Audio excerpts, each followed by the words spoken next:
नमस्कार। आज की चर्चा एक बहुत ही बुनियादी सवाल से शुरू करते हैं। हाँ। हम सबकी जिंदगी में ऐसे पल आते हैं जब हम कहते हैं ये सही है या वो सरासर गलत है। जैसे किसी की मदद करना एक अच्छी बात है या किसी को धोखा देना बुरा है। सवाल ये है कि जब हम ऐसा कहते हैं तो क्या हम सिर्फ अपनी राय दे रहे होते हैं या हम किसी गहरी सच्चाई की तरफ इशारा कर रहे होते हैं? और इसी सिक्के का दूसरा पहलू है विज्ञान। बिल्कुल। विज्ञान की दुनिया में भावनाओं या राय की कोई जगह नहीं होती, वहां सिर्फ तथ्य होते हैं। फैक्ट्स। हाँ, पानी 100 डिग्री सेल्सियस पर उबलता है, धरती सूरज का चक्कर लगाती है। विज्ञान हमें बताता है कि दुनिया कैसी है, वो हमें ये कभी नहीं बताता कि दुनिया कैसी होनी चाहिए। ये चाहिए शब्द वो विज्ञान के शब्दकोश में है ही नहीं। सही कहा। तो क्या इसका मतलब ये है कि नैतिकता और विज्ञान ये दो पूरी तरह से अलग अलग दुनिया है जिनका आपस में कोई लेना देना नहीं? आज हम इसी गुत्थी को सुलझाने की कोशिश करेंगे। हमारे पास जो स्रोत है वो हमें दिखाते हैं कि ये टकराव उतना सीधा नहीं है जितना लगता है, और इन दोनों के बीच एक बहुत ही हैरान करने वाला रिश्ता है। तो चलिए इस पर एक गहरी और मजेदार बातचीत शुरू करते हैं। ठीक है, तो शुरुआत करते हैं विज्ञान के नजरिए से। हाँ। एक बहुत मजबूत विचारधारा है जो कहती है कि इस दुनिया में असली सिर्फ वही है जिसे विज्ञान साबित कर सके, जिसे हम नाप तौल सकें। इसे प्रकृतिवाद या नेचुरलिज्म कहते हैं। अच्छा। इस सोच के हिसाब से अगर किसी चीज का कोई भौतिक वजूद नहीं है तो वो शायद असल में है ही नहीं। तो इस हिसाब से प्यार, न्याय, बहादुरी ये सब लिया है। हम इन्हें किसी लैब में तो टेस्ट नहीं कर सकते। आपने बिल्कुल सही नस पकड़ी है। और यहीं पर नैतिकता यानी मोरालिटी इस वैज्ञानिक नजरिए के लिए एक बड़ी पहेली बन जाती है। कैसे? एक दार्शनिक थे J.L. मैकी। उन्होंने कहा था कि नैतिक तथ्य जैसे चोरी करना गलत है बड़े अजीब होते हैं। अजीब मतलब किस तरह से अजीब? अजीब इस तरह से कि वो वैज्ञानिक तथ्यों जैसे नहीं है।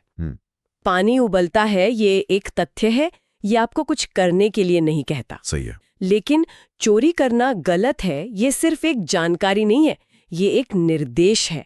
इसमें एक अंदरूनी ताकत है जो कहती है तुम्हें ऐसा नहीं करना चाहिए। तो मतलब प्रकृतिवाद के हिसाब से नैतिकता एक तरह का सामूहिक भ्रम है। हाँ, कह सकते हैं कि हमने बस मान लिया है कि सच बोलना अच्छा है, लेकिन ब्रह्मांड के नजरिए से देखें तो ये न सही या न गलत, बस एक घटना है। बिल्कुल।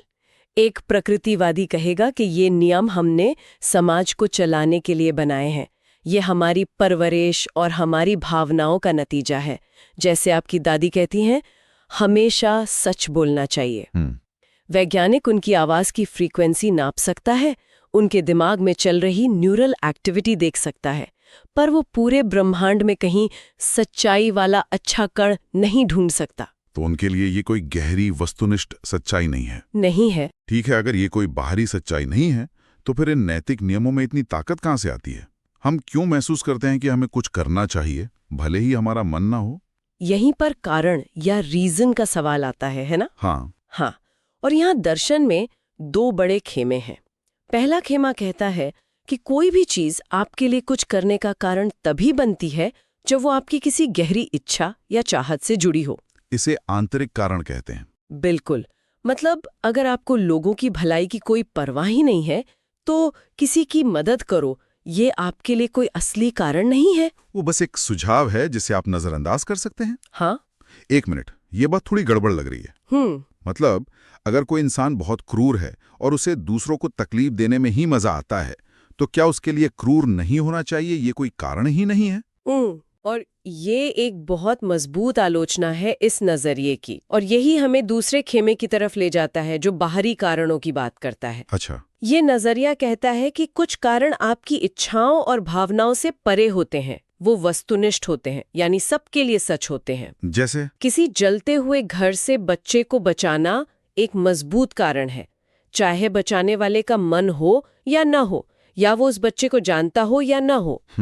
हमारी नैतिकता का पूरा ढांचा इसी विश्वास पर टिका है कि कुछ चीजें अपने आप में सही या गलत है। तो एक तरफ विज्ञान है जो कहता है कि ये चाहिए जैसी कोई चीज प्रमाण में है ही नहीं, और दूसरी तरफ हमारी नैतिकता है जो पूरी तरह से इसी चाहिए पर टिकी है। ये तो एक बंद गली जैसा लग रहा है। लगता तो ऐसा ही है। लेकिन अब कहानी में असली मोड़ आता है। हमने मान लिया कि विज्ञान की दुनिया सिर्फ है की बात करती है, चाहिए कि नहीं। पर क्या ये सच है? क्या विज्ञान की पूरी इमारत सिर्फ नग्न तथ्यों पर खड़ी है? जरा गहराई से देखते हैं। आप कहना चाहती हैं कि विज्ञान के अंदर भी कोई छिपा हुआ चाहिए है? हाँ, ये तो बड़ी दिलचस्प बात होगी। बिल्कुल है। विज्ञान एक बहुत ही खास तरह के तर्क पर निर्भर करता है, जिसे हम साधन लक्ष्य तर्क या इंस्ट्रूमेंटल रीजनिंग कह सकते हैं।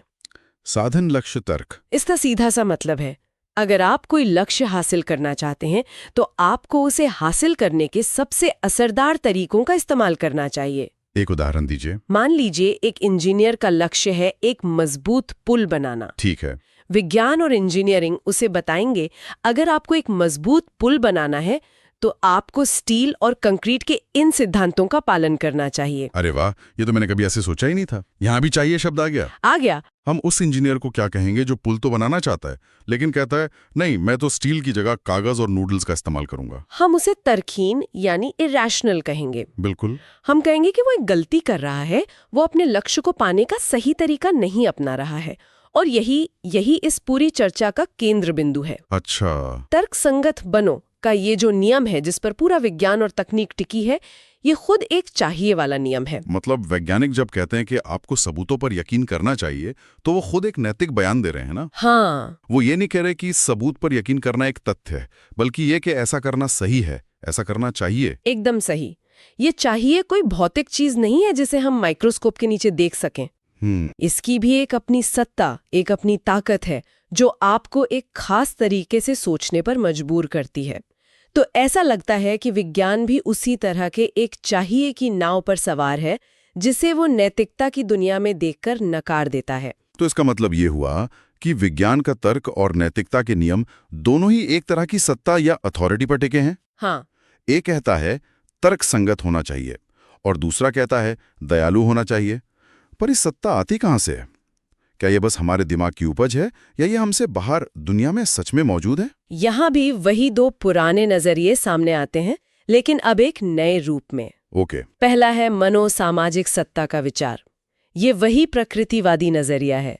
ये कहता है कि ये सत्ता हमारे समाज, हमारी साइकोलॉजी और हमारी आदतों से आती है। ये हमारे अंदर से पैदा होती है। हाँ। इसका कोई आसान सा उदाहरण? क्रिकेट के नियम सोचिए। ठीक है, क्रिकेट।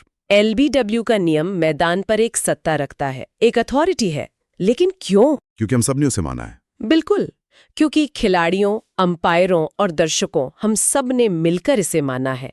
ये ब्रह्मांड का कोई अटल नियम नहीं है। सही बात है। अगर क्रिकेट की नियम बनाने वाली संस्था कल इसे बदल दे तो इसकी सत्ता खत्म हो जाएगी। मनोसामाजिक सत्ता ठीक इसी तरह काम करती है। समझ गया। और दूसरा नजरिया क्या है? दूसरा नजरिया है वस्तुनिष्ठ सत्ता का। वस्तुनिष्ठ सत्ता। ये कहता है कि कुछ नियमों की सत्ता हमारे मानने या ना मानने पर निर्भर नहीं करती, वो हमसे स्वतंत्र है, वो वस्तुनिष्ठ है। जैसे गणित का नियम है कि 2 + 2 = 4। हाँ। ये इसलिए सच नहीं है क्योंकि हमारे समाज ने तय किया है, ये अपने आप में एक सच्चाई है।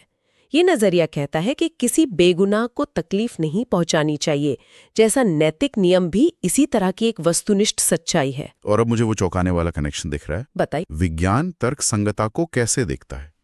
क्या वैज्ञानिक इसे क्रिकेट के नियम की तरह देखते हैं कि चलो हम सब आज तर्क संगत होने का खेल खेलते हैं? नहीं, बिल्कुल नहीं। या वो इसे 2 + 2 = 4 की तरह देखते हैं? जाहिर है वो इसे 2 + 2 = 4 की तरह देखते हैं।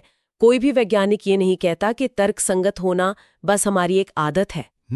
वे मानते हैं कि तर्क संगत होना और सबूतों के आधार पर सोचना सच तक पहुंचने का एकमात्र सही और वस्तुनिष्ठ तरीका है।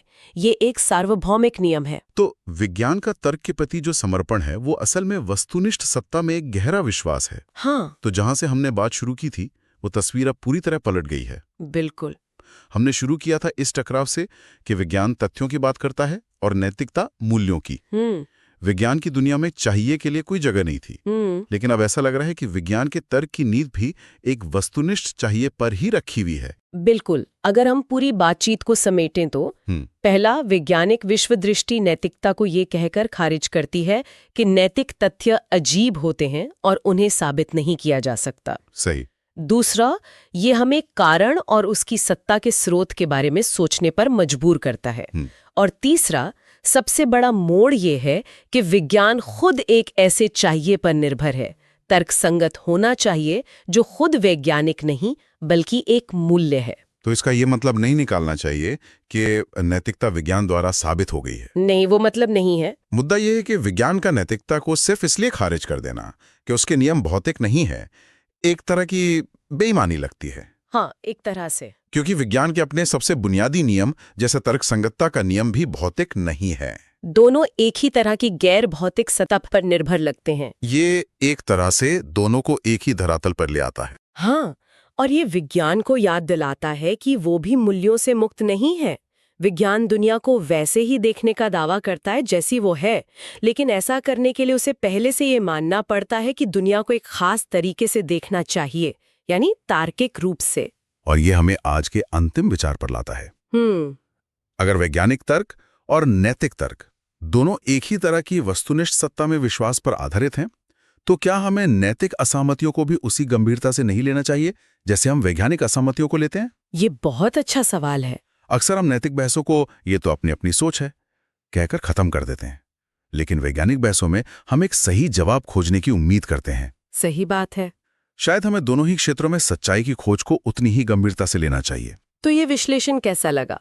क्या इन विचारों ने आपको कुछ नया सोचने पर मजबूर किया? हमें जरूर बताएं कि इस चर्चा के बारे में आपके क्या विचार हैं और हम इसे और बेहतर कैसे बना सकते हैं। आपकी प्रतिक्रिया हमें ऐसे जटिल विषयों को और भी साफ और सरल तरीके से पेश करने में मदद करती है।